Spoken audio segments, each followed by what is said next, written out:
Aujourd'hui, chez Madame Germaine, on cuisine Moyen-Orient.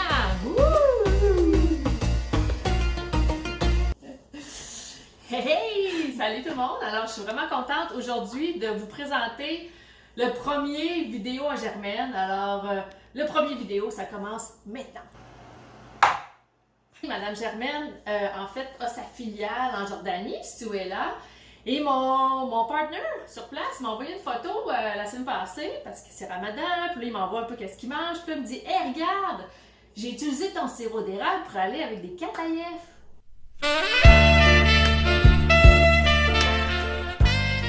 Alors, on va se faire nos versions de atayef aujourd'hui. On commence, et pour la pâte, c'est très simple. Ça nous prend de la semoule de blé. Et il y a toutes sortes de semoules de blé et c'est vraiment celle-ci que vous voyez qui est un peu plus pâle. Il y en a des fois un peu plus foncée puis qui est fine. On met notre semoule de blé ici. J'ai déjà mesuré. On a 2 tasses. On va mélanger ça ici avec de la farine tout usage. Et on va rajouter de la levure. J'ai pris de la levure instant. Donc, qui va faire lever un peu plus vite. Ce qu'il y a de spécifique à propos de ces petites crêpes-là qu'on va se faire, c'est qu'elles doivent avoir absolument des trous. On y va pour la levure et un peu de sel. J'ai mis une cuillerée à table de sucre. Je vais brasser le tout. Alors, on vient bien fouetter le tout ensemble. Et là, une fois que c'est fait, on veut de l'eau là-dedans. Et un peu comme pour un pain, il faut que l'eau soit tiède. Fait qu'on veut pas de l'eau trop chaude. Si elle est trop chaude, elle va tuer notre levure. On veut pas de l'eau froide, sinon ça ne l'activera pas. Donc, ça prend vraiment de l'eau tiède. Alors, comment je fais? Moi, je commence pas à mesurer avec le thermomètre, là, la température de l'eau. Je me fie à mon doigt. Quand c'est bien confortable. C'est que c'est bon. C'est bien confortable, c'est bon. Alors, je vais mettre ça là-dedans, puis on la met d'un coup. Puis ensuite, on brasse. Parce qu'on ne veut pas de moton. C'est important.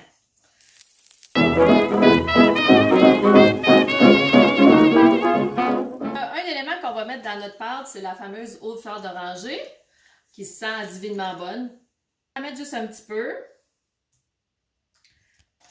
Donc, la pâte, ce qu'on veut, c'est la laisser reposer pendant environ 45 minutes. On veut que ça s'active justement pour créer vraiment nos bulles d'air dedans.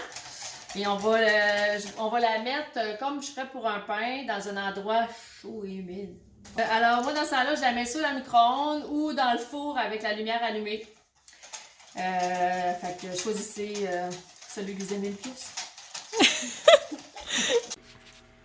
On continue la suite. En fait, on veut préparer, pendant que notre pâte repose, préparer les garnitures. Fait que je vais commencer par faire des noix. Je vais faire une garniture de mélange de noix. Alors ici, on a le fameux gingembre, évidemment, gingembre séché, moulu. Cinnamon, moulu encore une fois. La cannelle, on ne peut pas s'en passer parce que d'autres en mettent très souvent dans cette recette-là, cannelle sûre. Et muscade. OK, alors je mets tout ça dans les noix, ici. Et je vais mettre aussi un petit peu de sel, ça va aider à faire ressortir encore les saveurs. Et on adore bien ça, de sirop d'érable. Il va à peu près 4 cuillerées à soupe. 1, 2, 3, 4.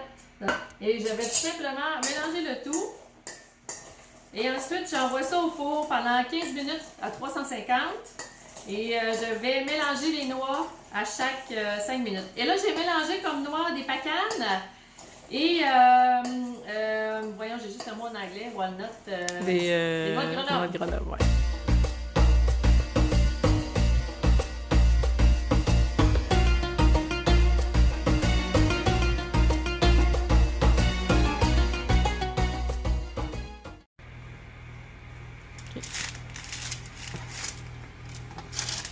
C'est bon, de la misère.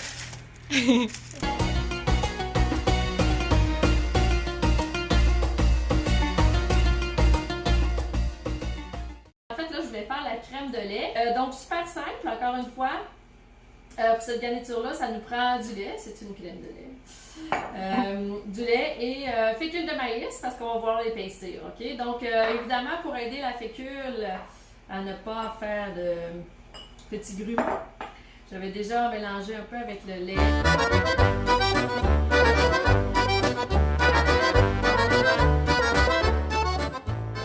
Et normalement, mettre mettrais du sucre là-dedans. Au diable sucre, on va mettre du sirop d'érable. À peu près une cuillerée à soupe. Bon, j'entends, j'y vais à l'œil, là, mais jamais trop de sirop. Je vais attendre que ça réchauffe un petit peu. Puis ensuite, je vais mélanger ça aussi avec du fromage ricotta. Alors, je vais brasser. Ok, je vais continuer à brasser.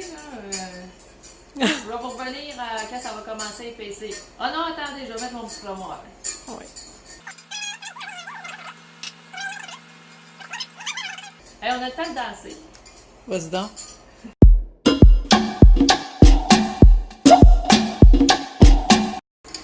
C'est allé vraiment plus vite que je pensais. En fait, ça a pris même pas 2 minutes. J'imaginais que ça prendrait plus que ça. Maintenant que ça a bien épaissi,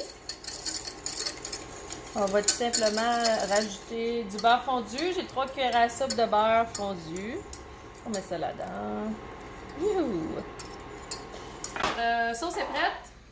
Je vais tout simplement la mettre dans un bol et je vais mettre cela au frigo.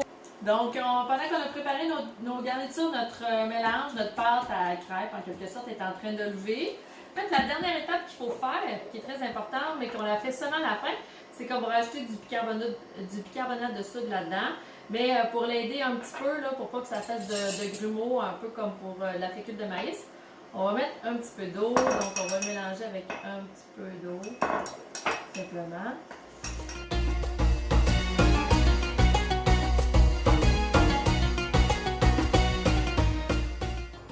On va les faire cuire juste d'un côté. Alors, soyons patients. Ah, ça marche! Check! Il y a plein de petites bulles. C'est des grosses bulles, même. Yes! Je suis vraiment contente. Et quand il n'y aura plus tout simplement de liquide non cuit, je vais l'enlever. Fait qu'un côté, elle devrait être bien dorée. L'autre côté va être tout simplement cuit. Pour qu'elle reste bien humide, justement, pour qu'elle reste collante, je vais les mettre entre 2 linges à vaisselle, tout simplement.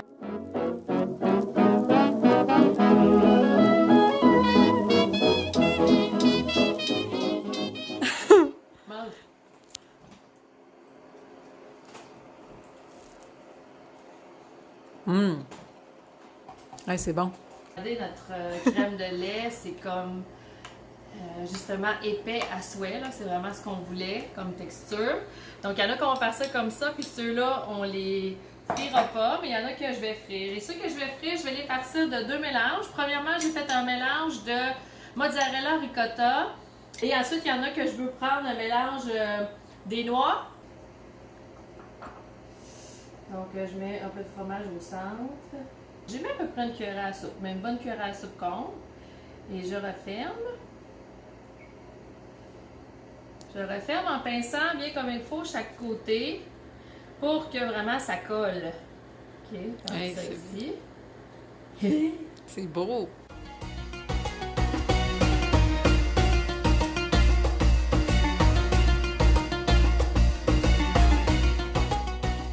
Et normalement, évidemment, eux autres, ils prennent un sirop de sucre. Par la suite, pour mettre par-dessus, bon, on s'entendra que moi, je vais utiliser du sirop d'érable. Préparer à faire les frais, donc ceux qui ne seront pas frits. En fait, je mets un peu de crème, mais sur le bout. Ici, comme ça. Donc, juste sur le bout, parce que je vais replier, en fait. Je vais plier ici, de chaque côté, puis la crème sort un peu sur le bout. Comme ça. Et là, le bout, je vais le tremper soit dans mes noix ici ou dans mes pistaches.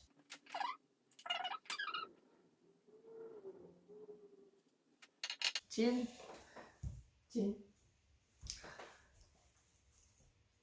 Je fais des dégâts, c'est beau.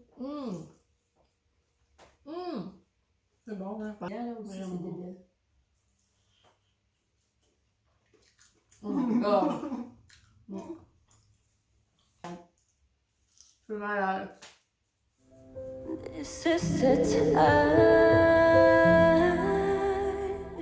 On vous dit à la prochaine.